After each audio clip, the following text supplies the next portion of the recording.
Бисмиллахиррахманиррахим. Енді халыққа түсінікті болу үшін капиталистердің иелігіндегі азаматтық қоғамдық жүйеге қысқаша талдау жасайық.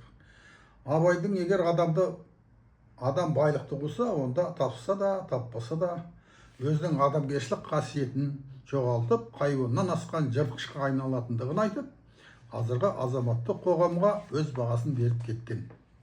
Бақара сүресінде шайтанға ілеспеңдер, олар сендерге анық дұшпан. Олар сендерді жұмыссыздық пен кедейшілікпен қорқытып, арсыздықты әмір етеді делінген. Бұл аят қазіргі азаматтық қоғамдық жүйенің басындағы әділетсіз билік иелерінің амал ісіне байланысты айтылған. Азаматтық қоғамдық жүйенің негізгі танымы қазына байлық, оның даму заңдылығы, бәсеке талас деп түсіндіріледі. Сол қазына байлық асыл тастар мен құнды қағаздармен бағаланады. Сол байлықтың иегері капиталистер, қоғам құндылығы капиталистердің мүддесін білдіреді. Құранда бәсеке талас деп аталатын Такасур сүресінде сендердің бәсеке таластарың түптеріңе жетеді.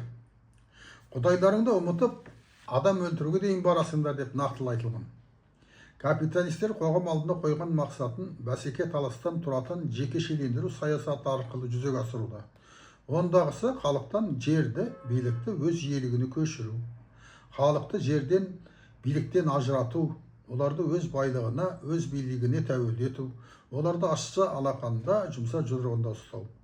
Олардың қоғам алдында қойған мақсатында жер бетіндегі халық санын қысқарту да жоспарланған.